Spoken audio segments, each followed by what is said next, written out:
Mandy. Hello.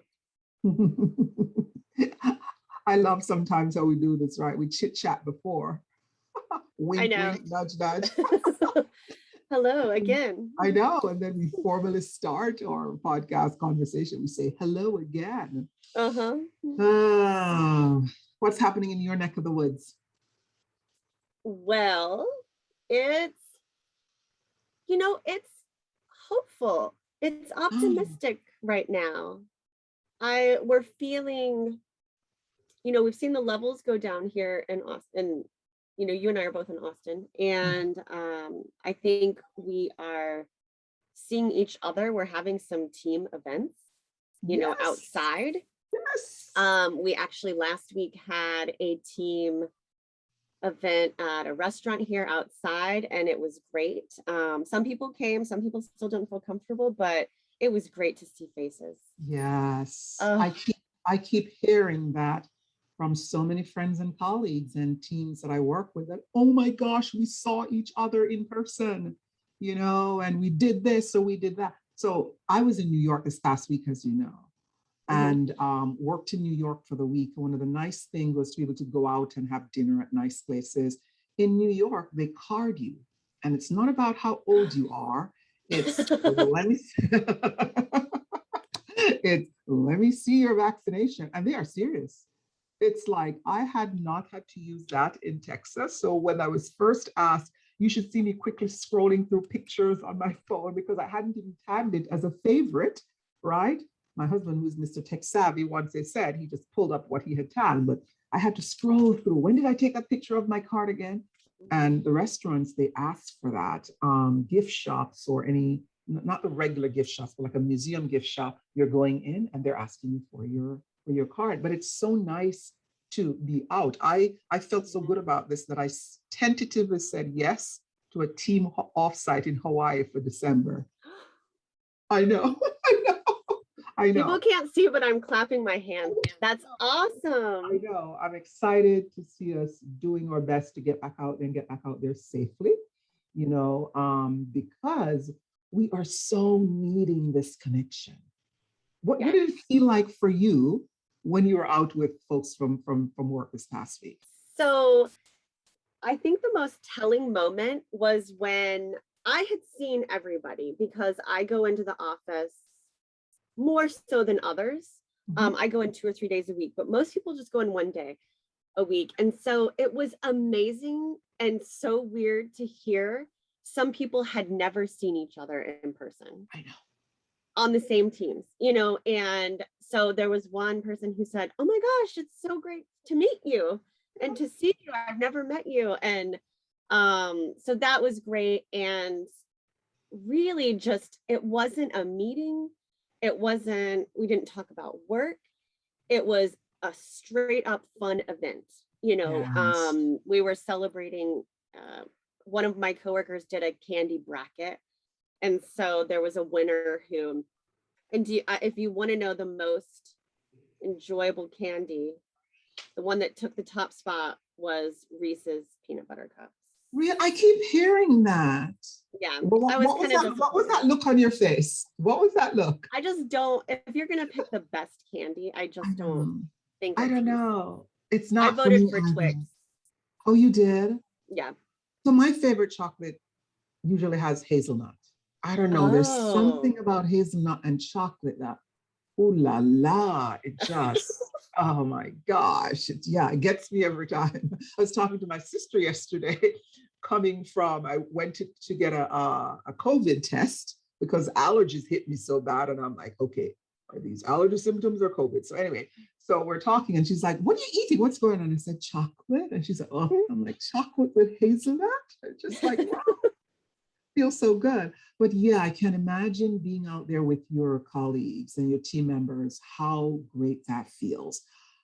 These days, I'm having conversation after conversation with team members, team leaders, senior leadership teams about how do we get our teams together again, but they're not necessarily talking physically together. They're talking about the emotional connection, the healthy relationship. As you mentioned, there's so many team members who only know each other based on a square on the screen. And to be frank, quite often it's just a name with a dark box because a lot of folks have not been on screen. Sometimes they just got tired of it. Others just didn't like it at all. So the ability to build those deep connections, those deep relationships where folks can trust each other, which means it enhances your ability to collaborate and to co-create and to be productive together, that's been impacted. So as we're shifting now into whether it's fully going back to work or the hybrid situation, the hybrid work situation, a lot of leaders are saying to me, Lisa, help us figure out how to bring more people together, not just physically, but emotionally to enhance that connection. What would that look like? How do we build these healthier bonds? So tell me about what are you seeing at your company, or what are you hearing from your colleagues? So I'm hearing different views, right? Because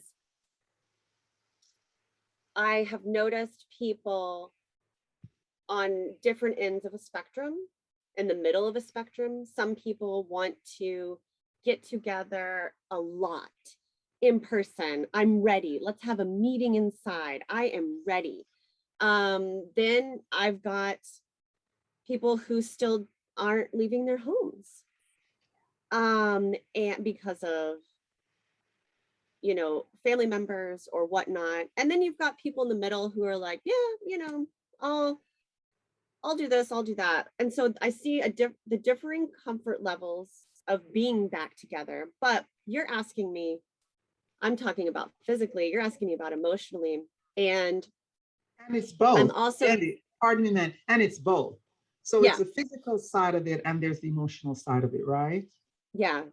But I'm also seeing several different things too. What's really interesting is that I've noticed with people who have been at a place a really long time, have been at the same company through the pandemic and before the pandemic, are at a different place of feeling connection to the company than those who started at a company during the pandemic. Yes. So I'm seeing very different things from that. I think Yeah. it's almost like the people who were there through everything the last 2 years, you all went through this together with the company. You might have some residuals of how everyone dealt with it. There's some baggage, there's some burnout, there's some trust issues. And then you've got people who started a few months ago or started during everything. And it's a totally different attitude. Yes. It's, what do you mean? Like, we're good. We're moving ahead. And so I also see people, connection means something different for every single person. Yeah. And that's what's tricky. Yeah. Is what fuels one of my employees or one of my colleagues does not fuel everybody. Not fuel. No. Yeah. I'm hearing that a lot, Mandy. And I'm hearing leaders say to me, and their team members as well, they're not even sure what the culture of their team or the organization really is anymore. In fact, quite a bit of the work that I'm doing right now with teams is around assessing or reassessing their culture, because the culture teams and organizations had prior to the pandemic, that has changed. I mean, look at something, for example, the old task of onboarding new team members.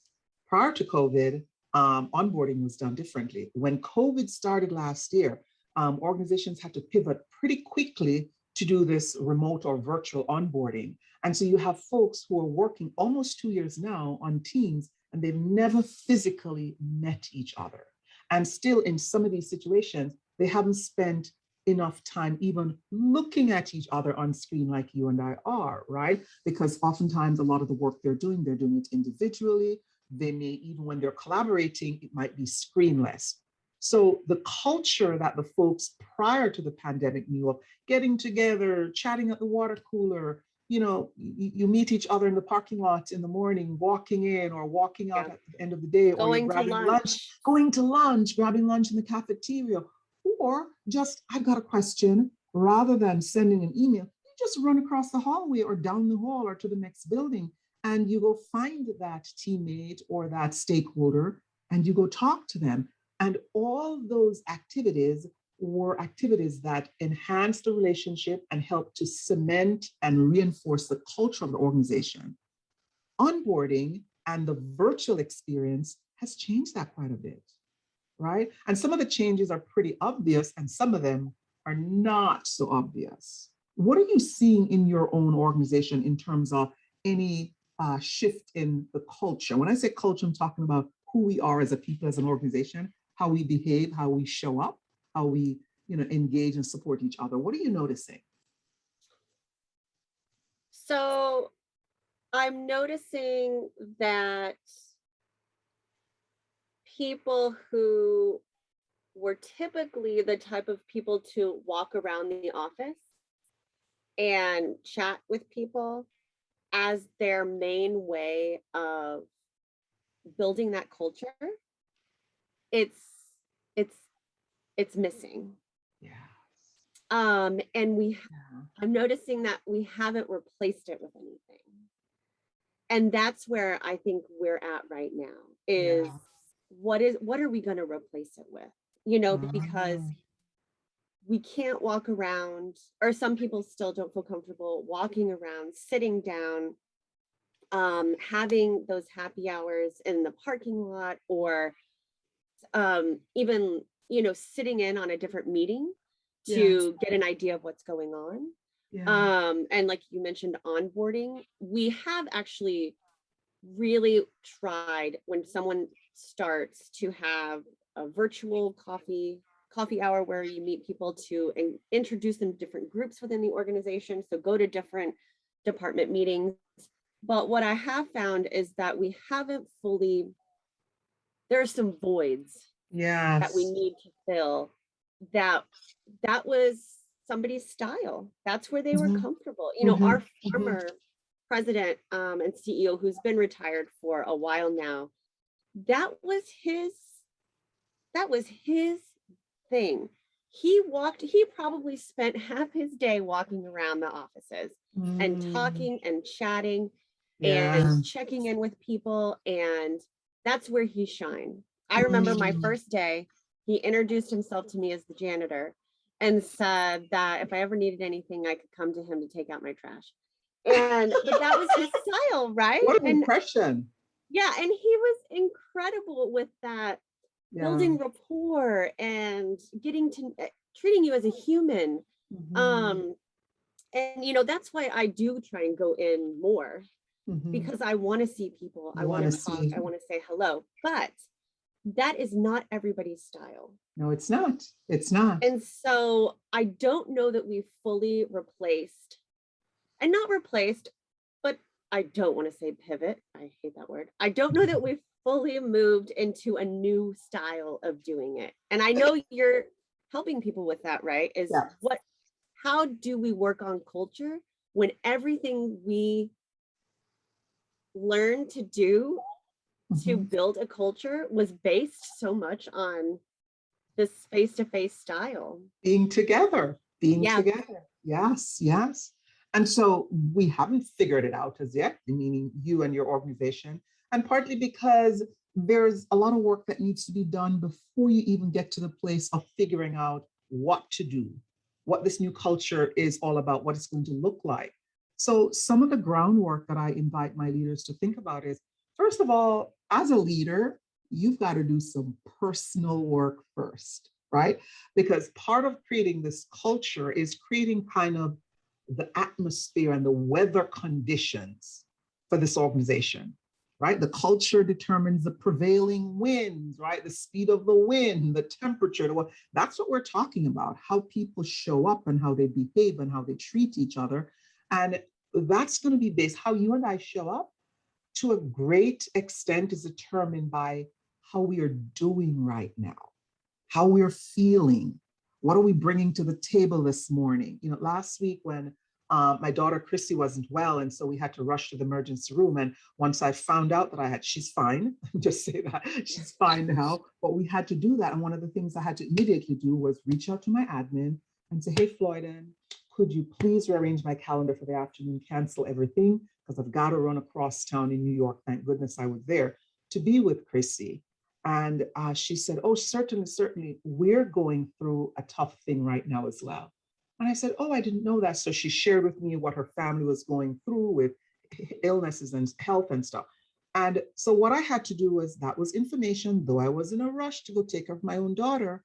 Here it is, the other side of my brain, right? My chief of staff, my project manager, she's everything. And I had to say, tell me more, what's going on? Because of course that's impacting her. And of course that's going to show up at work. And of course that means that there are days when, and moments in the day when she's going to feel distracted, right? Overwhelmed, anxious, frightened, disengaged. That's all part of it, right? So we've got to start right here figuring out, first of all, how am I doing? And how are the people around me doing? What are some of the emotional experiences that they are having and the work challenges that they're experiencing? And understand how to kind of incorporate those into whatever shifts and changes that we're making. So we've got to do that work first, right? So I generally turn the question back around to my leaders, because I want them to be looking at, how are you doing right now? I know it's your job to manage the climatic conditions of your team, but how are you doing? As you are stepping up to ensure your people are okay and to ensure that the culture is being tended to in the way it needs to, first of all, how are you doing? Like, honestly, how are you doing? I was with one of my clients last Thursday, not physically, meaning like we are right now. And she is chief marketing officer for a major Fortune 500 company. And she's sitting on this perch that she has worked so hard for decades to be there. And it's been a rough road getting there. And her people have been challenged like everybody else because of COVID and everything else. And she's trying to figure out how best to serve them from this place. And yet that when we started the conversation was around her and family and life, and how is she actually absorbing the space that she's in right now? And what kind of support does she need? How is she leveraging that support? Meaning really setting her own foundation to be solid as she reaches out, not before she reaches out to her people, but as we don't have the luxury right now of saying, oh, I'm going to take care of myself completely first. And then I know, but as you're doing that, what are some things that I need to do? And she said to me, Lisa, I don't spend enough time thinking about what I need and taking care of my needs. And thank you for challenging me with that. Right? So as you, Mandy, think about your people around you and the need for attention to culture and to manage culture well as a way to develop healthy relationships in the workplace, what are some of the things you're thinking about from your own perspective that you need right now in order to help you prepare for that work more effectively? Well, I think I'll share what's kind of been going on. Mandy, let's stop for a second.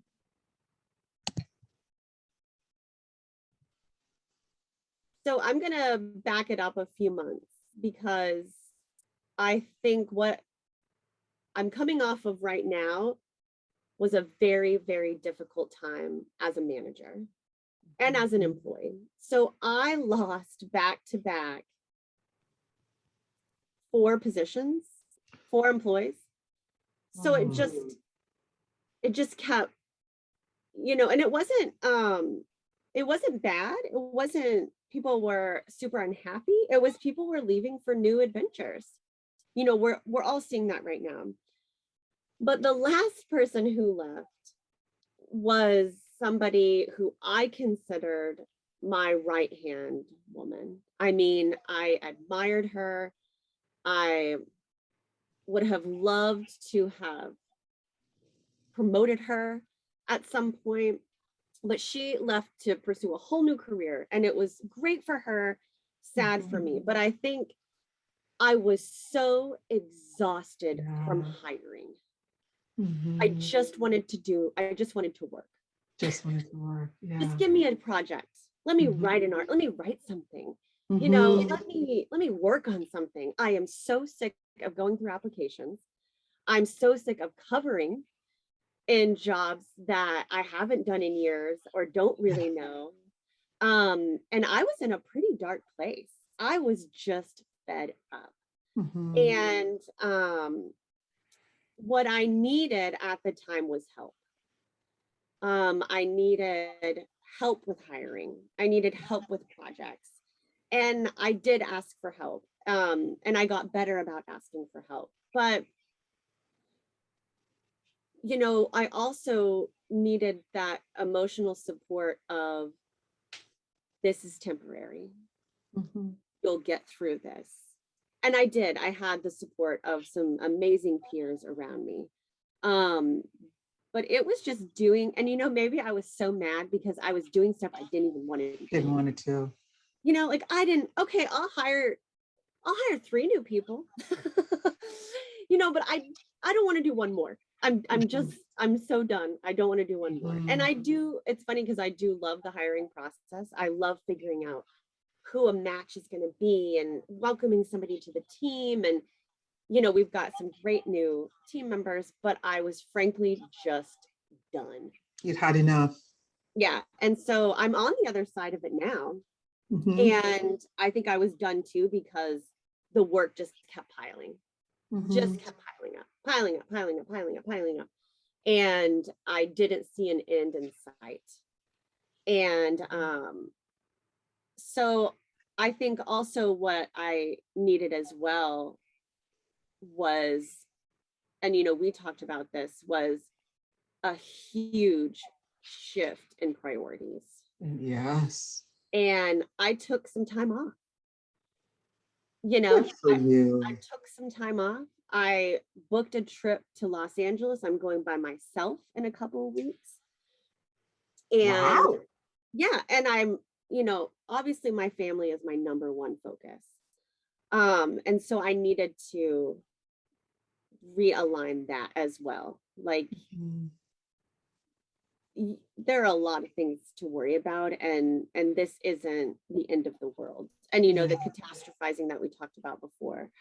Um, but we also started meeting as a team of managers at work to discuss ways we can improve, what's going on our teams, what we're all dealing with, what we're seeing, how to remain connected right now. Mhm. Exactly what we're talking about today. And I think that has been a game changer as well.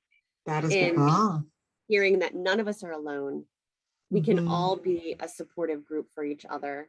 Mhm. And even if it's virtually, it's a team of people who can be there for each other. Mhm. Mhm. Mhm. um and that's what I needed. I need that connection. Yeah. And I Yeah. also needed something else. I noticed is I don't just need a connection to people, I need a connection to my work. Uh-huh. And i when you say a connection, when you say a connection to your work, what do you mean? What does that look like? i need um I need a mission. Mhm. I Mhm. need value to the work that I'm doing. Yes. I need to know that it Yes. counts. I need Yes. to know that I'm heading somewhere, that Mhm. we're all in this together for a greater cause, Yes. um, that there is meaning to what I'm doing. Yeah. Yeah. Your work has value. It's connected to something bigger. And what's been happening for a lot of folks and a lot of teams across organizations is the sky has been falling so much because the pandemic has been beating us left, right, and center, right? So there's so much going on, there's so much stress that people hunker down getting the work that's right in front of them done.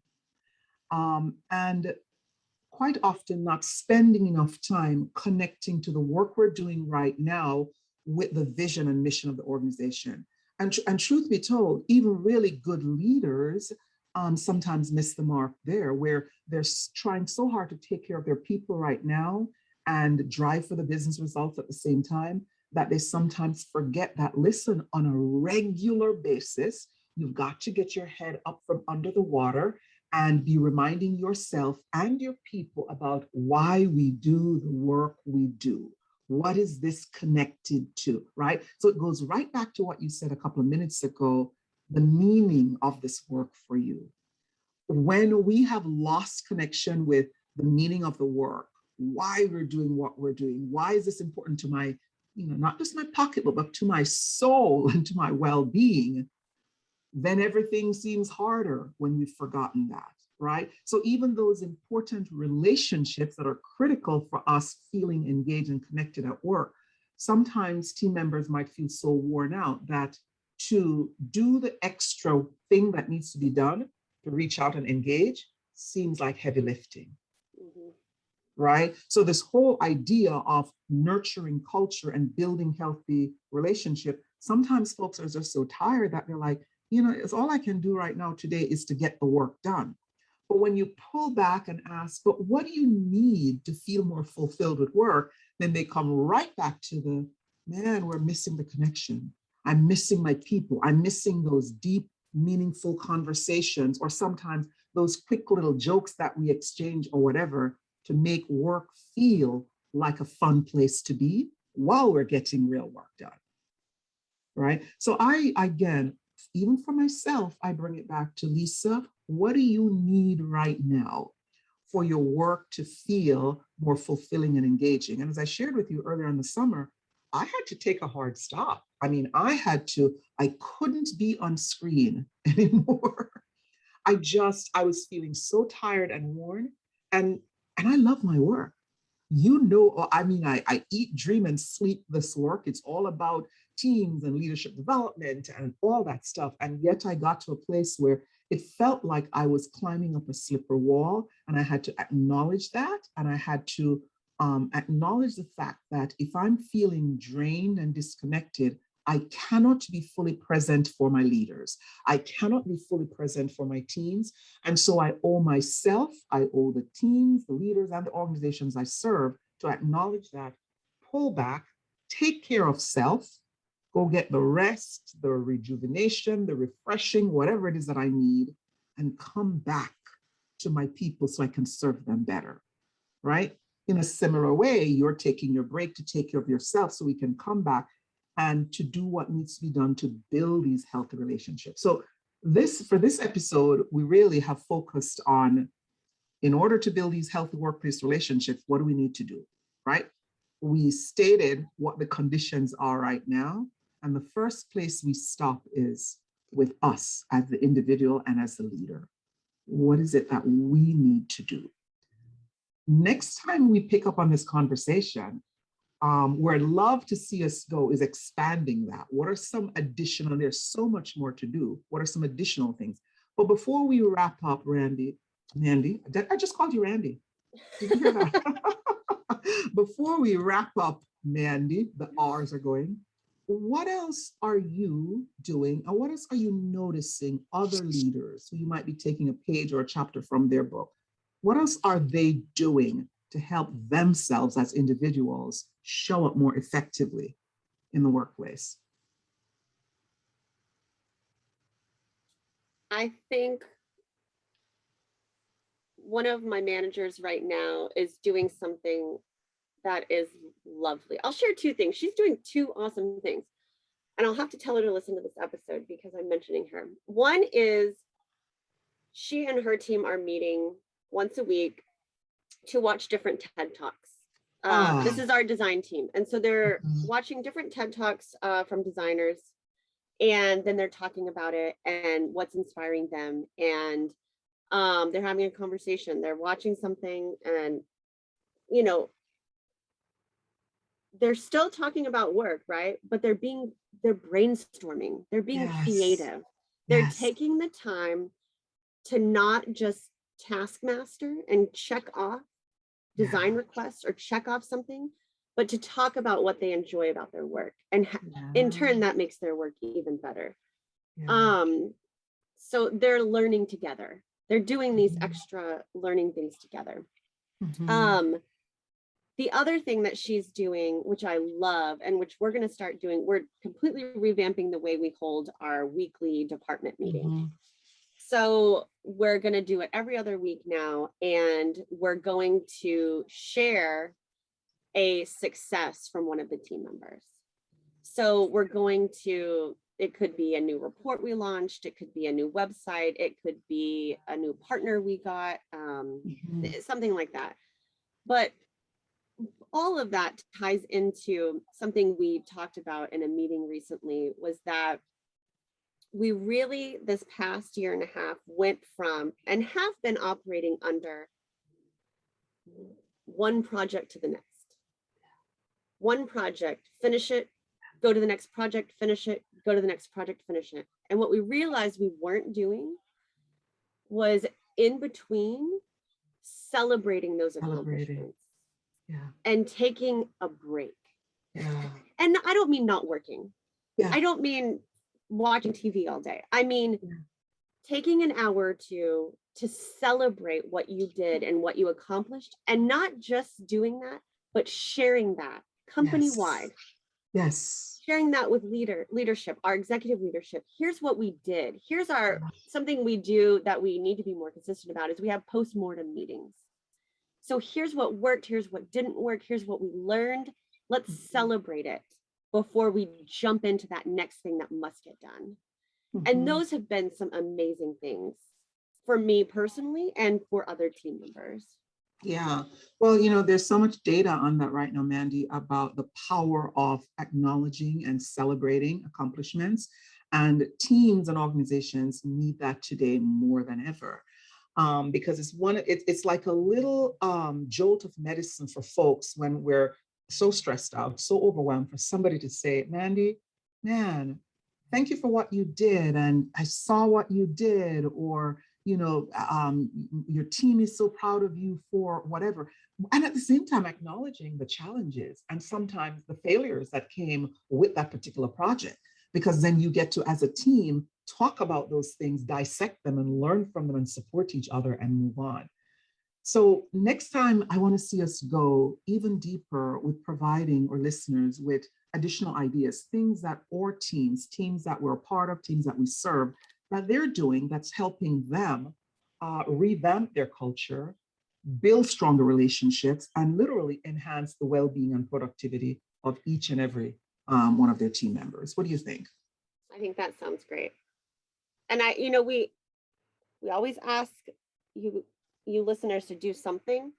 I would want those of you who are listening to write down and share a success with somebody. Love it. Love it. Put it to paper, write it down, congratulate yourself, and share it with somebody else. Yeah, I love that. And I'd even ask our listeners to go a little bit further. Notice how you're feeling. What's the experience you're having as you're identifying that success? And in addition to that, as you share that with others, what are you noticing about them?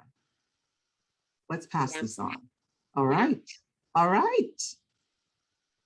Thank you all for listening today. We look forward to this conversation, right? Oh, so much. We do. So thank you for listening. You can follow us and subscribe wherever you find your podcasts, and we will dig even deeper into this in our next episode. Awesome. See everybody next time. Bye-bye. Bye-bye.